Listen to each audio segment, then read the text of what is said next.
Hi friends, నడమంత్రపు సిరి ఈ కథ మీకోసం. అనగనగా ఒక ఊరిలో వెంకన్న అనే జాలరి ఉండేవాడు. ప్రతిరోజు ఊరి బయట ఉన్న చెరువుకు వెళ్ళి చేపలు పట్టి వాటిని సంతలో అమ్మి సొమ్ము చేసుకోవడం అతని జీవన భృతి. ఒకరోజు చేపల కోసం చెరువులో వల విసిరాడు. వలలో బరువైనదేదో చిక్కుకున్నట్టు బలంగా లాగవలసి వచ్చింది. ఆశ్చర్యంగా అది బంగారు రంగులో ఉన్న నిలువెత్తు చేప.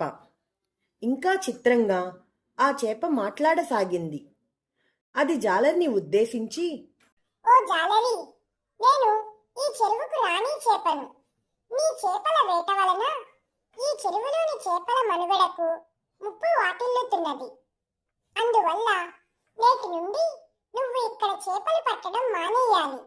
అయితే నీ నోటి దగ్గర కూటిని తీసేసే ఉద్దేశం నాకు లేదు. చేపల వేట ఆపినందుకు ప్రతిగా నీకేం కావాలో కోరుకో, ఇస్తాను అని పలికింది.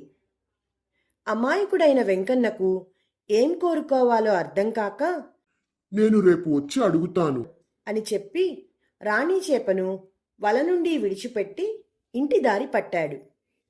ఇంటికి చేరగానే భార్యకు జరిగినదంతా చెప్పాడు. అంతా విని ఆమె, ఏడ్చినట్టే ఉంది మీ తెలివి. పెద్ద బంగళా, బోలెడంత ఐశ్వర్యం కావాలని అడగక సలహా కోసం ఇంటికొస్తారా? ఆ రాణి చేప కాస్త రేపటికి మనసు మార్చుకుంటే మన చేతికి చిప్ప మిగులుతుంది. ముద్దొచ్చినప్పుడే చంకెక్కాలి. త్వరగా వెళ్ళి అడగండి అని తొందర పెట్టింది. వెంకన్న భార్య కోరిక మేరకు పెద్ద బంగళా, బోలెడంత ఐశ్వర్యం ఇమ్మని అడిగాడు. చేప సరే, ఇంటికి వెళ్ళు, అన్నీ వస్తాయి అని చెరువులో మునిగి అదృశ్యమైపోయింది. వెంకన్న ఇల్లు చేరేసరికి తన గుడిసె స్థానంలో పెద్ద బంగళా, ఇల్లంతా ఖరీదైన సామాన్లతో కలకలలాడుతూ కనిపించింది. అతడి భార్య ఒంటి నిండా నగలు దిగేసుకుని ఎదురొచ్చింది. అన్నీ బాగానే ఉన్నాయి గాని నాకు మహారాణి భోగాలు అనుభవించాలని కోరికగా ఉంది. కనుక తక్షణమే మళ్ళీ వెళ్ళి నన్ను రాణిని చేయమని చేపను అడుగు అని వెంకన్నను చెరువుకు తరిమింది. భార్య మాట కాదనలేక మళ్ళీ చెరువుకు వెళ్ళాడు వెంకన్న. రాణి చేప బయటకు వచ్చి, ఇచ్చినవి చాలలేదా? ఇంకేం కావాలి అని అడిగింది. నా భార్యను మహారాణిని చెయ్యి అని కోరుకున్నాడు వెంకన్న. రాణి చేప నవ్వి, రాణి యోగం ముళ్ళ కిరీటం వంటిది. భరించడం కష్టం. బాగా ఆలోచించుకుని అడుగుతున్నారా అని ప్రశ్నించింది. అదంతా నాకు తెలియదు. మా ఆవిడ కోరిక తీర్చక తప్పదు అని పట్టుబట్టాడు. సరే, నీ ఇష్టం. అభీష్ట సిద్ధిరస్తు. కానీ ఇంకా కావాలని మాత్రం మళ్ళీ చెరువుకు రావద్దు అని వెళ్ళిపోయింది. వెంకన్న ఆనందంగా ఇంటికి చేరాడు. గత బంగళా స్థానంలో ఇప్పుడు ఒక పెద్ద రాజమహల్ వెలిసింది. ఇంటి నిండా నౌకర్లు, పరిచారికలతో రాణివాసం మెరిసిపోతుంది. ఇంటి ముందు ప్రధాన ద్వారం వద్ద 2 ద్వారపాలకులు కాపలా కాస్తున్నారు. లోపలకు వెళ్ళబోతున్న వెంకన్నను వారు ఆపేశారు. వెంకన్న అయోమయంగా, నన్నెందుకు ఆపుతున్నారు? నేను ఈ ఇంటికి యజమానిని. లోపల ఉన్న మహారాణి నా భార్య అని చెప్పాడు. మట్టి కొట్టుకుపోయిన దుస్తులతో పేదరికం తాండవిస్తున్న వెంకన్న ఆకారాన్ని ఎగాదిగా చూసి పెద్దగా నవ్వారు ద్వారపాలకులు. చేపలు పట్టేవాడిలా ఉన్నావు. నువ్వు రాణి గారి భర్తవేంటి?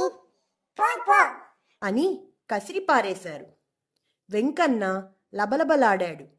కావాలంటే ఒకసారి వెళ్ళి రాణిగారిని కనుక్కుని రండి అని బ్రతిమిలాడాడు. వెంకన్నను వదిలించుకునే దారి లేక వారిలో ఒకరు రాజ్మహల్ పై అంతస్తుకు వెళ్ళి రాణిగారితో విషయం చెప్పాడు. ఎవరో అడుక్కునేవాడిలా ఉన్నాడు మహారాణి. మీ భర్తనని బుకాయిస్తున్నాడు. పొమ్మంటే పోవడం లేదు అని విన్నవించాడు. వెంకన్న భార్య ముఖం చిట్లించింది. పై అంతస్తు నుండి ప్రధాన ద్వారం దగ్గర పడిగాపులు కాస్తున్న వెంకన్నను చూసింది. నడమంత్రపు సిరి వలన ధనమదంతో కళ్లకు పొరలు కమ్మినట్లు భర్తను పోల్చలేక చీచీ, వీడెవడో అడుక్కునేవాడే, తన్ని తరిమేయండి అని ఆజ్ఞాపించి లోపలకు వెళ్ళిపోయింది. ద్వారపాలకులు వెంకన్నను బలవంతంగా మెడపట్టి దూరంగా గెంటేశారు. అవమానంతో దుఃఖం కమ్ముకోగా కాళ్ళీడ్చుకుంటూ తిరిగి చెరువు దగ్గరకు చేరాడు. రాణి చేపను పిలిచాడు. చేప బయటకు వచ్చి మళ్ళీ వచ్చి ఇంకేం అడగవద్దని చెప్పానుగా, ఎందుకు వచ్చావు? అంది కోపంగా. నేనిప్పుడు అడగడానికి రాలేదు, ఇచ్చినవి వద్దని చెప్పడానికి వచ్చాను. నువ్విప్పటిదాకా ఇచ్చినవన్నీ తిరిగి తీసేసుకో. కట్టుకున్న మొగుణ్ణి గుర్తించలేని ఐశ్వర్యం సుఖమిస్తుందనే నమ్మకం లేదు. చేపలు పట్టడం నీకు అభ్యంతరమైతే కట్టెలు కొట్టుకొని బ్రతుకుతాము. అదీ కుదరకపోతే కలో గంజో తాగి బ్రతుకుతాము. అంతేగాని ఈ నడమంత్రపు సిరి మాకొద్దు అని వేడుకున్నాడు. రాణి చేప నవ్వి సరే, నీకు శుభం కలుగుతుంది, వెళ్ళు. అని మాయమైపోయింది. వెంకన్న ఇంటికి చేరేసరికి తన పూర్వపు గుడిసెలో అతడి భార్య కట్టెల పొయ్యి మీద వంట చేయడానికి అవస్థపడుతూ కనిపించింది.